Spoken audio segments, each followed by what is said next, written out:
Good morning all. I am from Tirthangal Nada College from the Department of English. I am Gurumala. I am here to represent American Literature first year second semester syllabus.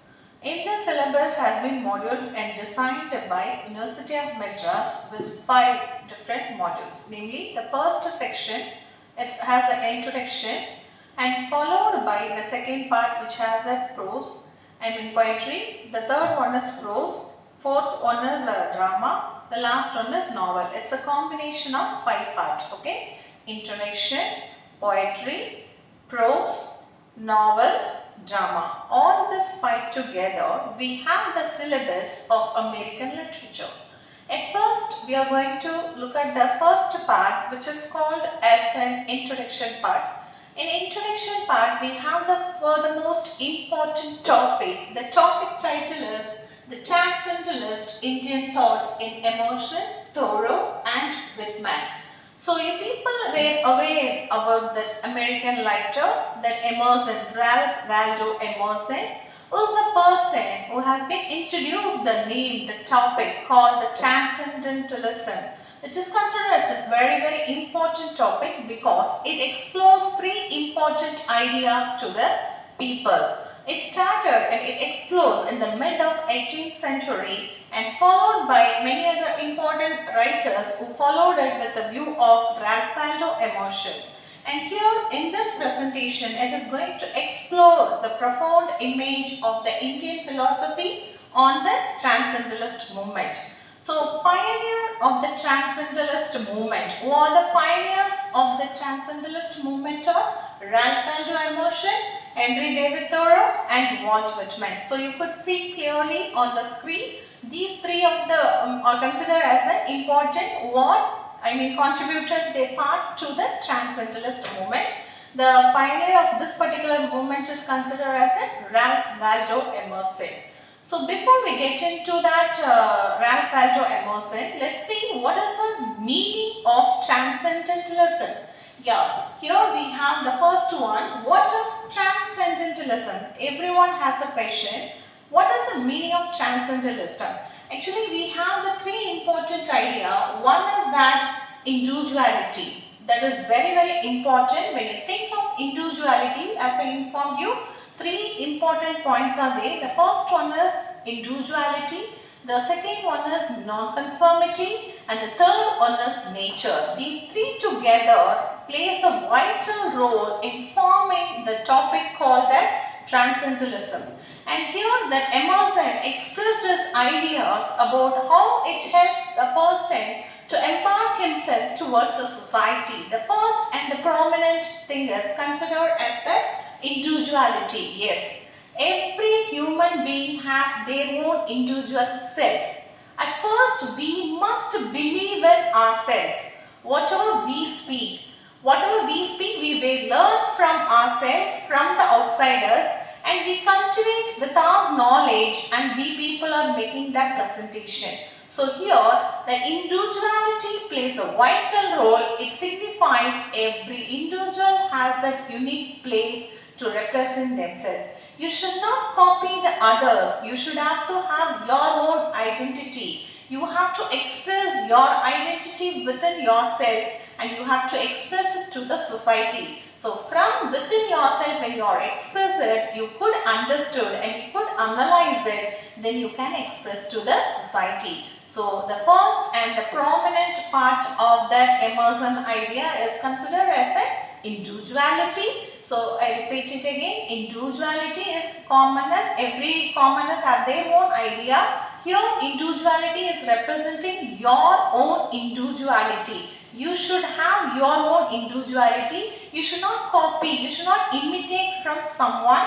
You have to know to express yourself. So that is considered as an individuality. Now we are moving towards the second one, that is considered as a non-conformity. Non-conformity, what is the meaning of non-conformity? Actually, in the earlier days, we people used to follow certain rules and regulations, the norms. Norms, it's again rules. Norms means rules. We people have to follow certain rules and regulation which were created by the old age. But without knowing the the independent meaning of that particular rule, still few of them are following it, and only few people make a question, why do I have to follow that thing? They raising their question against that particular rule. When someone is saying, no, no, it's a rule, you should have to follow, immediately they will question it. Why do I have to follow the same thing which we followed already? If I am thinking in a different manner, why don't you allow me? So, it is without, if you are not ready to follow certain rules and regulation, and you are proving your identity with your own mind and your own thought, that is considered as a non-conformity. Okay, there is no rule is there, you should have to live in the society only by following this particular rule. If it is a rule is there, up to the limit we could follow it. Beyond that rule, if they are saying you should have to, no. We can raise a question again, why do I have to follow that particular rule? So we have the liberty to make a question in certain things, why do I have to question that particular rule? So this is considered as a non-conformity. The second one. Now we are moving towards the third one, followed by self-reliance. I hope you know the meaning of self-reliance. It's nothing but a self-confidence. Definitely, as a human being, we need that one priormost quality, namely individuality, followed by non-conformity, and the next thing is that self-confidence. Self-confidence makes the person to live in a societal world to be with a confidence level. The next one is considered as a simplicity. Simplicity is very, very important. How you are bounding with nature. It's not that how you are loving your surrounding. You should have to live the simple life, not that luxurious, demanding life. No need of all this thing. Through simple life, we can lead a peaceful and happiest life. So that is the concept has been introduced by Ralph Waldo Emerson in the topic called transcendentalism. The first one is considered as the priormost individuality. All human beings must have individual quality, and followed by non-conformity. So in certain cases alone we could follow the rules and regulation which were generated in an olden days. Not in all the cases we need to follow all those rules and regulations. So you should have to have an awareness to make a question about any particular thing which has so many rules and regulations. The same moment you should have to maintain your self-confidence, that is called here as a self-reliance. So the last one is considered as an individuality. This individuality always combined with the quality called the nature. So you should know to live along with nature. When you start to live along with nature, definitely you can feel the peace with your surrounding. So these are the points have been given by the Walson and Waldo Emerson. Followed by that, what is here? They have given an express an idea about that. It's a philosophical movement called the transcendentalism. It started, emerged from writers, not alone writers, including philosophers, and it emerged as I informed you, started in the mid of the 18th century in New England. They believe the process of discovery and insight of people could rise above and transcend the material world. So you could see that transcendentalists became the renowned figure. The famous person is considered as a Ralph Waldo Emerson. His essays followed by the Henry David Thoreau, and Henry David Thoreau's famous work was considered as a Walden. Thoreau's famous work was Walden. And next here we are going to see in our further slide the importance of the first and priormost person called that Ralph Waldo Emerson, who is considered as the founder of the Transcendentalism movement. Actually born in that Boston, and here he throughout his life he spoke about that many lectures and many ideas throughout that America and Canada. And when he was presenting about these ideas, he followed a mass of celebration group who appreciated the points, whichever he has been presented under the movement called that Transcendentalism. So this movement has been established by the famous person called that Ralph Waldo Emerson. His lectures has given a beautiful mark of people. Everyone started to admire his points, followed by here. We have seen that the other person, Henry David Thoreau. He is a man who is known for his famous book called that Walden Pond. Walden Pond is an isolated place, and he started to live his life alone from the society because he felt very proud about himself. At the same moment, his ideas, and he is considered as a great follower of Ralph Waldo Emerson. He is a person who is believed and is a blind follower of the ideas of the Ralph Waldo Emerson. So, in Thoreau's, he has been spoken about that when he was living in this, you could see the picture that was considered as a Thoreau's hut. You could see there is no luxurious thing, only a simple cot and a fireplace. We used to say that birthplace, and then you can see that a simple chair and table. So he didn't lead a luxurious life. He believed that as a human being, if you want to live in this world, you could lead a life in a very simplest manner. He proved that by living by himself in a place called that Walden. So still the place was considered as like a historical monument. Many visitors are visiting over there. They got a great opportunity to have a glance of the great writers Henry David Thoreau, where he spent his last life. And his Walden Pond was considered as a famous work which was written by Henry David Thoreau. He expressed his idea about his nature.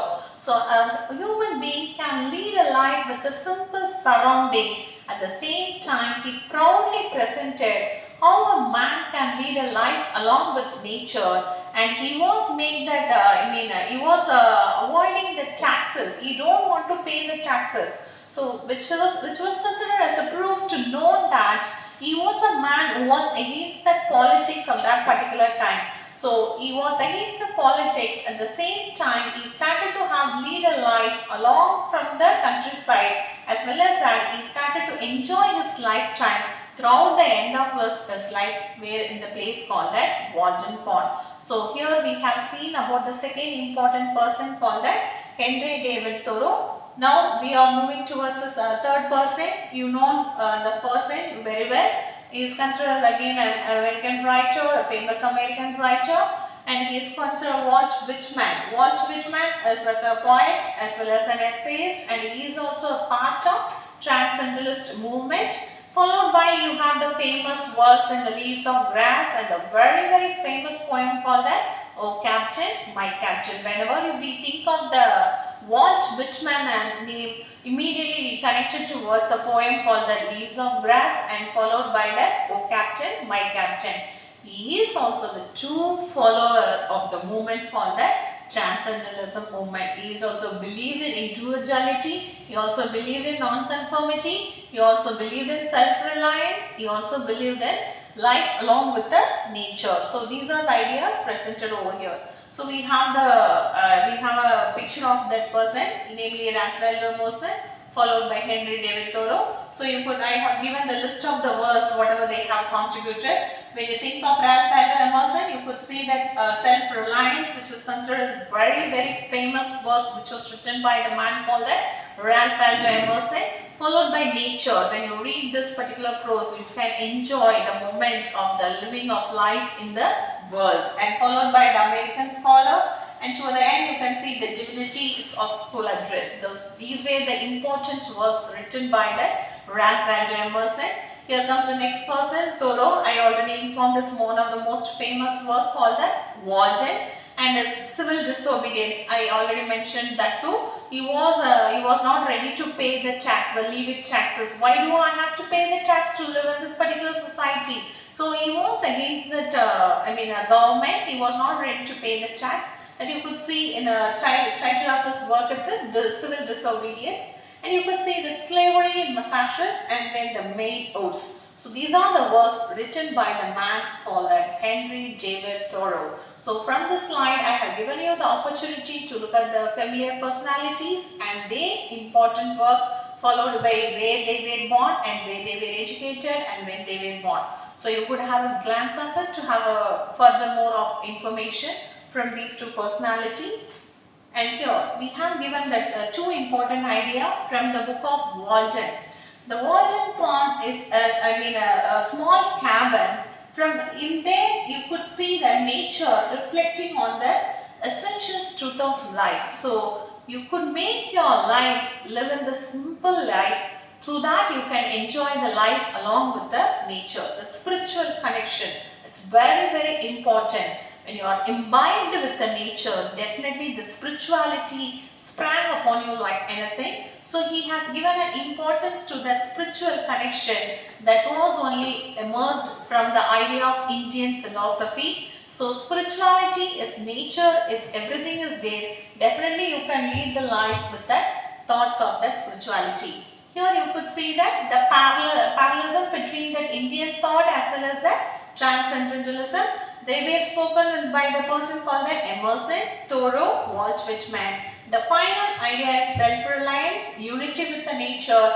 It's all interconnected with the making of a good human being in the cosmos, namely the universe. So, if you have all these good qualities, definitely you could consider yourself a good person in the society. Not only in the society, in the entire cosmos, you are considered as a good human being. So these are the ideas we have focused in the first unit part, namely that the topic. Again, I just have a recall of the points and the important writers and the conclusion. So far we have seen that transcendentalism. In the transcendentalism, we have seen the three important writers. The first one was Ralph Waldo Emerson.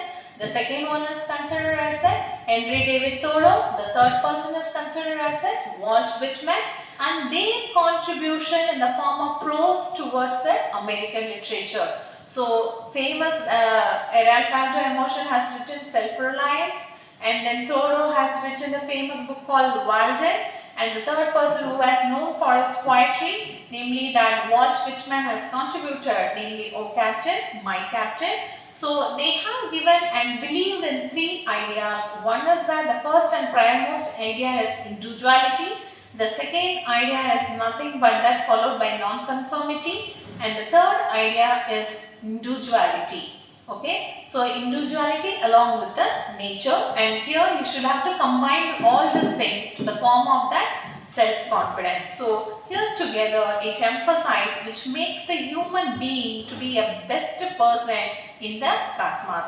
I hope so. I made you to understood the topic clearly about the transcendentalism and their the important movement, what the people and where they were born, and what are the importance work and their contribution to the American literature, and what are their ideas also. Now we are moving towards the second part. Yes, the second part is a poetry. From that I have chosen a poem. The poem name is O Captain, My Captain, which was written by Walt Whitman. I hope you still remember this name. He is a famous person in American literature. He has contributed a lot in transcendentalist movement. Not only is belonged to transcendentalist movement, he also belonged to. He was also considered as a famous poet. And one among the famous poems considered as O Captain, My Captain. When you think of O Captain, My Captain, immediately we used to recall another important person name, who's nothing but as a famous former American president, namely that, yes, absolutely right, Abraham Lincoln. Abraham Lincoln was considered as a favorite personality of the man called that Walt Whitman. It is considered a form of an elegy. The first line, so we could see, O Captain, My Captain is an elegy. I highlighted the term called elegy. What is the meaning of an elegy? If you are writing a poem by mourning the death of someone, that is called as an elegy. I repeat again that point. If you are writing a poem by making use of the death of a person, that is considered a form of an elegy. So here Walt Whitman written the poem for the death of a man called that, namely Abraham Lincoln. So he has written 4 poems together after the death of Abraham Lincoln, but this one has become famous like anything because of the tone and the rhythmic presentation. It has become a very, very famous poem. Okay, what are the other 3 poems I have given the list? The other 3 works are When Lilacs Last in Doriar Bloomed, and Hush to Be the Calms Today. The last one is This Dust Was Once a Man. So these 3 poems together, he has written the poem called that O Captain, My Captain. That has become a famous poem throughout the world because it was praising the beauty and the presence of the greatest personality and the greatest inspirer of Walt Whitman, namely the former American president called Abraham Lincoln. So further we are going to get into the play, get into the poem. The title of the poem, O Captain, My Captain, here he has made use of that metaphorical idea how he considered this Abraham Lincoln. He looked at him at first as a captain. So he addressed him, you are a captain, because when there was a civil war in America, he was considered as a captain to the entire people than as the president. So he called, Whitman addressed him, that Abraham Lincoln, as a captain, and why he is addressing him as a captain, and he mentioned that ship is nothing but the symbol of a civil war. Okay. Here the ship has participated in the form of a civil war, and after the Confederacy of civil war of 5 days, they were returning back. You know it well that Abraham Lincoln was assassinated after the 5 days of that African American Confederacy of civil war. So it was exploring the idea of winning, as well as winning in the civil war, as well as the losing of the greatest president of America, namely Abraham Lincoln. So it is a combination. It's a combination of the victory as well as a combination of an elegy. So these two ideas beautifully presented by the poet called Walt Whitman. Look at the first stanza of the poem, how he addressed the reader, O Captain, my captain, our fearful trip is done. So here the fearful trip, it symbolized the civil war. So our war was over. We felt very happy. It's all happened because of your presence. So he explored that. He addressed the captain towards that Abraham Lincoln, and he said, because of you, the civil war was over and we got that victory. The ship has weathered every rag, the praise we sought is won. The port is near, the bells hear, the people are exulting. The port, here the port symbols two ideas. One is a harbor, the other one is a home. After a long time of civil war, every soldier are returning back to their home, and here the ship is returning back towards the port. The second idea is, you could hear the bell sound, which was considered as a church bell sound, which is considered as a symbol of victory. They are ringing the church bell sound to announce the victory. The people are exulting. The meaning of exulting is happiness. So they are overjoyed because they got the victory of civil war.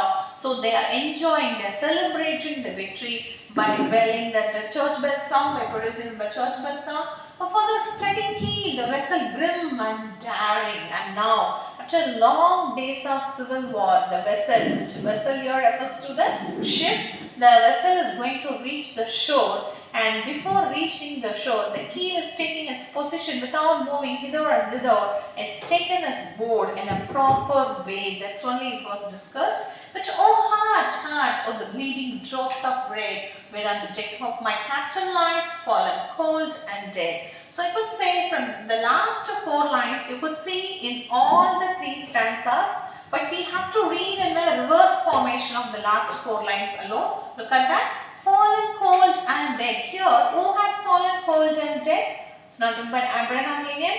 He felt very chill because he was died. Also, his body was looking very cold and he was died. Where on the deck my captain lies. Even he mentioned in the ship where the dead body of the captain was lying. It was placed on the place of the deck of the bleeding drops of red. So you could see that the losing of the blood from his body. Oh heart, heart, heart. He couldn't tolerate, he couldn't see when the blood was oozing out from the body. So this was the first stanza, followed by the second. Oh captain, my captain, rise up and hear the bells. See, in the second stanza, he knows that the captain was no more, but he was addressing the captain as if in the form of a conversation.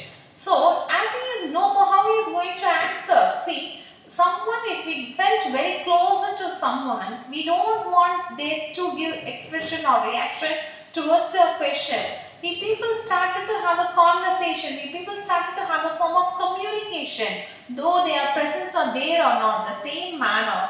The man, the Walt Whitman, started to make a conversation with the dead person called Abraham Lincoln. He considered he is there in his mind, he is present, but physically he is not there, he is not at all there. So you could see that he represents, rise up and hear the bell. How is it possible? He was dead. How could he raise up? But see how he has a bond towards that Abraham Lincoln. He forgot it as he was dead. He made the man to get up and hear the church bell sound and listen how the people are enjoying, celebrating the victory of that Confederacy. And here that rise up for you, the flag is flung for you, the bugle trills. So to celebrate the victory of Civil War, the gather of people, they have made that flag to flung over everywhere. And even you could hear that instrument. What is that? The bugle is a kind of an instrument which produces like a trumpet, right?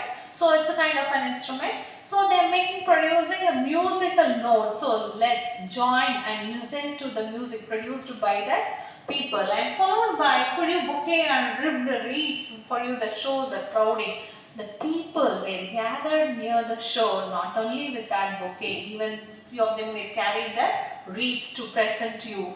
And the call, swaying mass, their eager faces turning. So they are waiting to see their captain, a glimpse of his face, at least towards the end of his life. So the entire mass of the people was gathered to the shore to have a glimpse about the face of that Abraham Lincoln. As I inform you, your captain, dear father, this arm beneath your head, it's some dream. From the dead, you have fallen cold and dead. As I mentioned you, the last line must be there repeated. You have fallen cold and dead. It's some dream that on the dead. So, for me, I consider it's only a dream. For me, you're a living personality. I couldn't accept that you were died. So, for me, it's a kind of a dream only as you're lying on the deck. And this arm beneath your head, I'm holding the dead body of yours, and I can't digest the fact this arm is carrying you, your head, but there is no life at all in the body. Here, captain, dear father. See, look at that second word, dear father. He mentioned the word as a father. At first, he started his essay as captain. Now he expressed his idea. Now he addressed him as if in the form of a father, because he was very much close towards a man called that Abraham Lincoln. He was looking at him with a fatherly figure. So he addressed him, you're my father. So just imagine the bond between an Abraham Lincoln as well as the Walt Whitman with the one word, simple word called that the father. Followed by the next one, oh captain, my captain. And that's not answer. His lips are pale and still. My father does not feel my arm. He has no pulse nor will. So here you could see in the third stanza, he was not ready to answer. As I mean, we have seen it in the second stanza, he raised a question. Listen the bell sound. There was no response as he was dead. His lips were looking very cold and his body was felt very chill. But there was no expression from the dead body. So, in the second stanza, he raised the question. In the third stanza, he understood he was no more. So, definitely you couldn't answer because your lips were getting very, very pale. And you could see that my father does not feel my arm. He has no pulse nor will. So, though I am holding your dead body, definitely you are not going to feel my arm. And I felt that there were no pulse on your arm.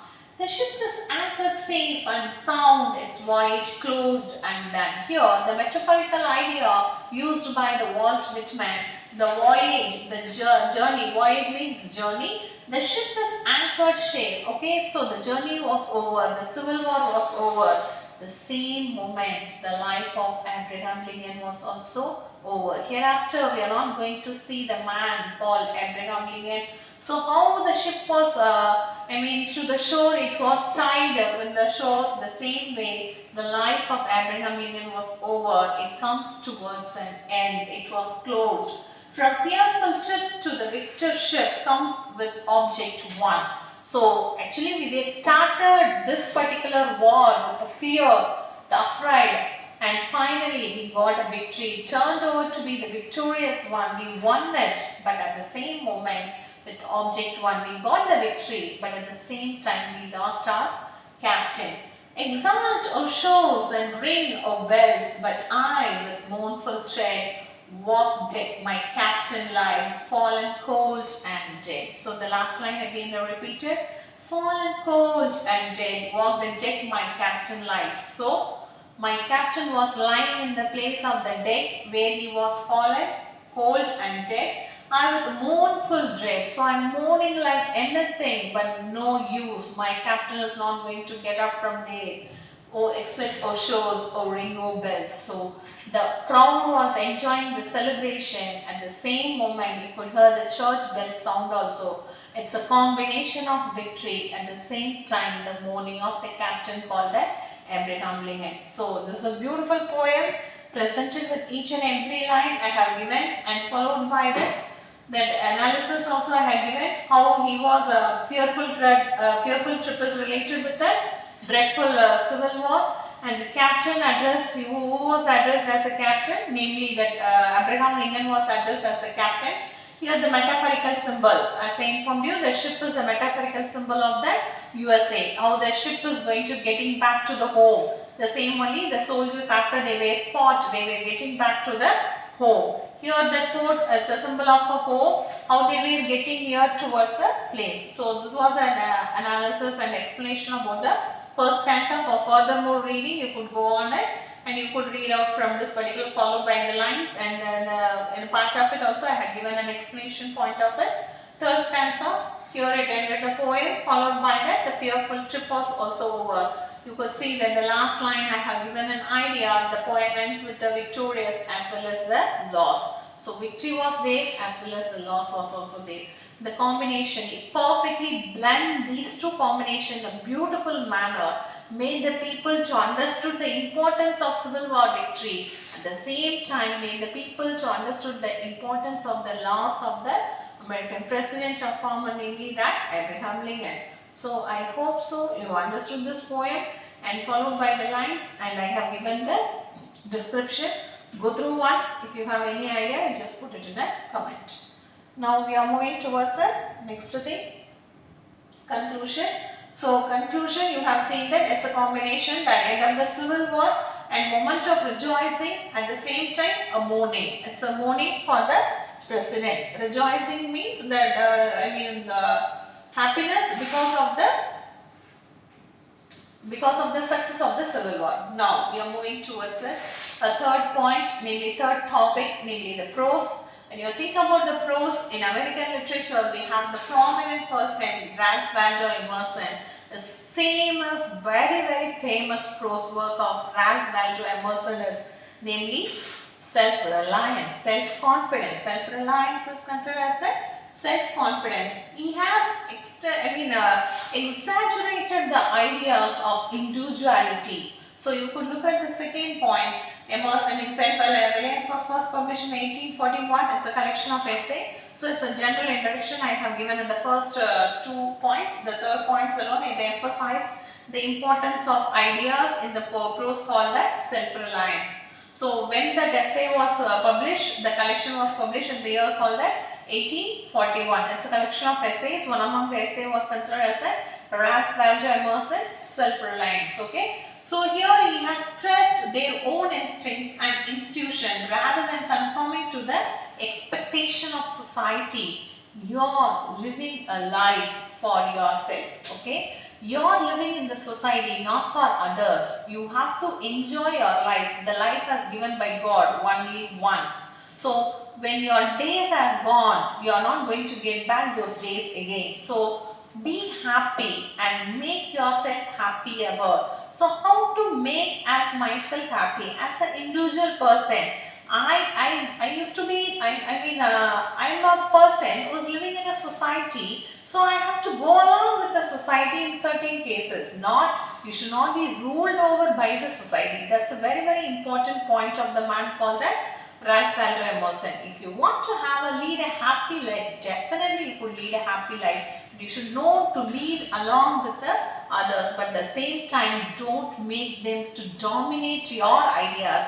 Represent your individual thought. You have the full liberty to represent your thought because it's your individuality. If you are showing off your individuality, definitely then only you can understood who you are. If you are trying to follow the society norms and regulation, you lost your identity. So I am a follower of that particular person. Then why don't you have an individuality of your own?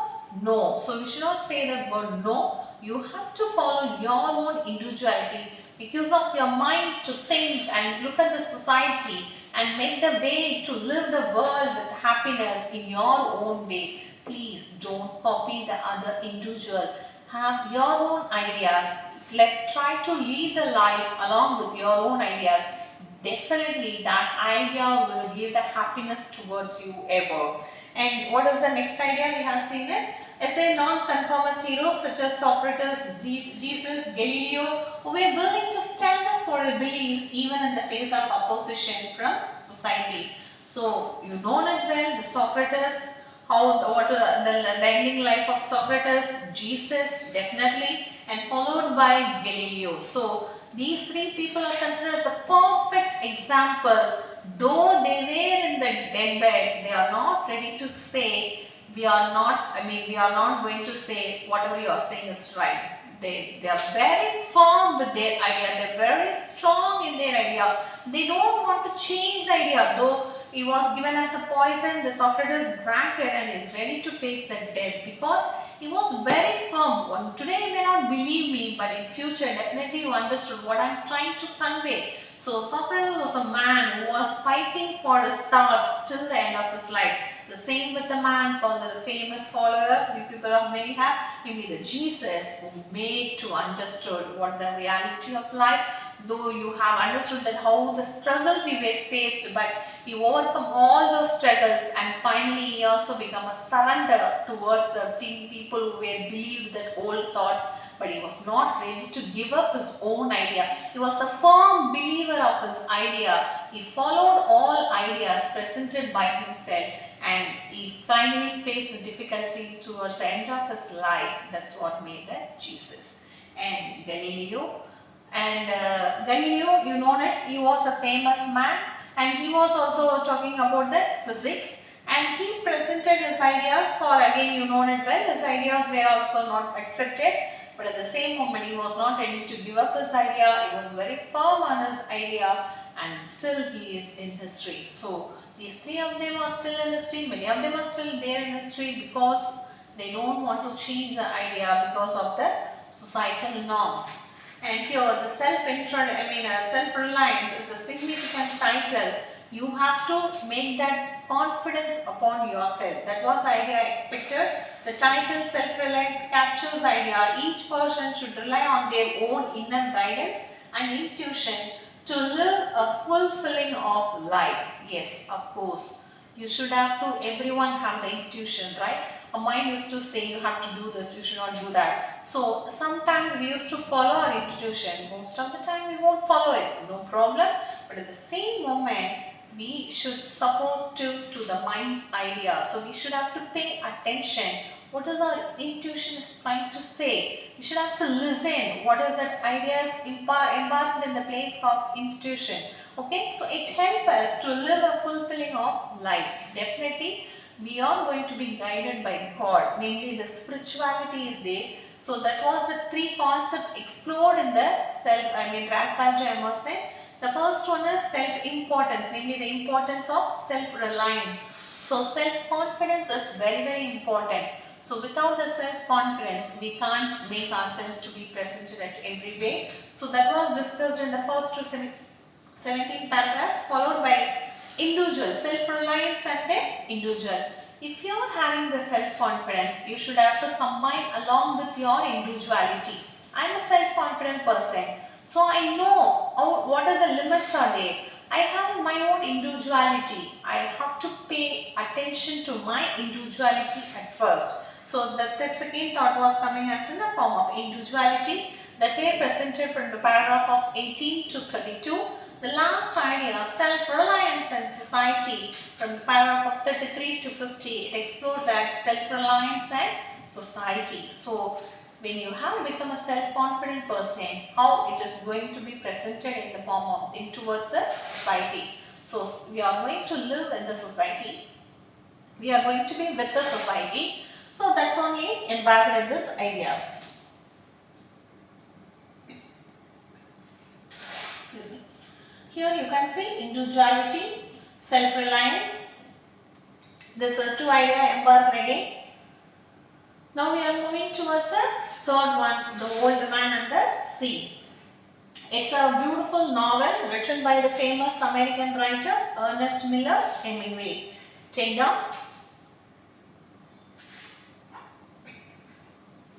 Yes, Ernest Hemingway. You people know the famous writer.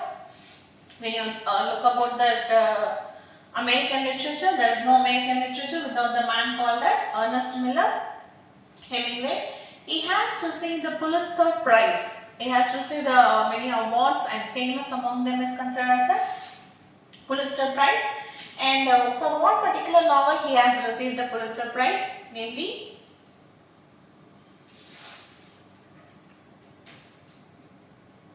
yes, The Old Man and the Sea. It's a famous novel. We could call that as a novella also. It's a combination of a beautiful presentation. It's not a short story. It's not a novel. It's a combination of it's a presentation of a novella. So what is that Old Man and the Sea? The title, The Old Man and the Sea. The title itself introduced who is going to be the protagonist. The protagonist is the old man, and how he has connected with the sea. So it's not with the family members. So the title itself signifies the loneliness. How is going to lead his life with the loneliness, and who's going to be his companion throughout the novel? It's nothing but the sea. So the old man, and we are going to see the sea. And here we were seeing the characters named here. So we are going to see the characters at first before we get into the further. So he has given the importance to the sea, because the sea in the novel represents the universe, Santiago isolation in the universe. So how the old man was isolated from the worldly bonding. So he was getting isolated from the worldly bonding. He leads his life only along with the nature in the form of the sea. So the novel in the sense of naturalism in literature. So I think because of his imbibing nature along with the literature, made that Hemingway to get the prize called the Pulitzer Prize. Okay, it's a combination of a presentation of nature as well as with the literature touch. So you could see the characters. We don't have much of characters in this particular novel. We have a minimum characters, and that to be the major are only Santiago, Manolin and Marilyn. It's the name of a fish. And Joe DiMaggio, Berico and Martin. Finally, the writer has given importance to the sea also, which is also considered as an important character in this particular novel. So who is the protagonist of this particular novel? Namely Santiago, who is the old man, and followed by the Manolin. Hemingway has presented the old man towards the exact opposite to the young boy.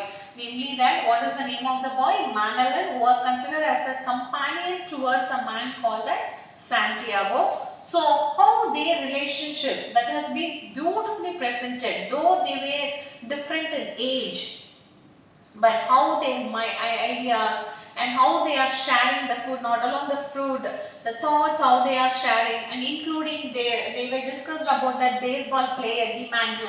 So how they were talked about including the sports. They do have, though they are different in age, they do have the same taste. That only made a beautiful chemistry between Manolin as well as Santiago. So here in this novel, we are going to first focus on those two important characters. The first one is considered as Santiago. The second one is considered as Manolin. Santiago was an old man, and the next one is considered as Manolin. And Santiago was leading his life, lonely life with the sea. That's what only he has been presented. You could see he was considered as a Cuba. In the place of the Cuba, the novel started. So he was called and everyone as a Cuban fisherman. And he captured after 84 days. 84 days he was getting into the sea, and he was trying his luck. But unfortunately, when Manuel was accompanying him only for 40 days, After, because of financial status, his parent never allowed him to join along with that man. And again, he gave up the idea along to go with that the old man called Santiago. Magellan joined with other fishermen. Unfortunately, he don't have the time to spend most of his time with the old man. So here this normal express is combined life with the nature. It's a summary. As soon as you could see the glimpse of this, this is a fish called a marlin. So I hope I presented you the image of the fish over here. The marlin was considered as that, nearly 18 feet he has been captured.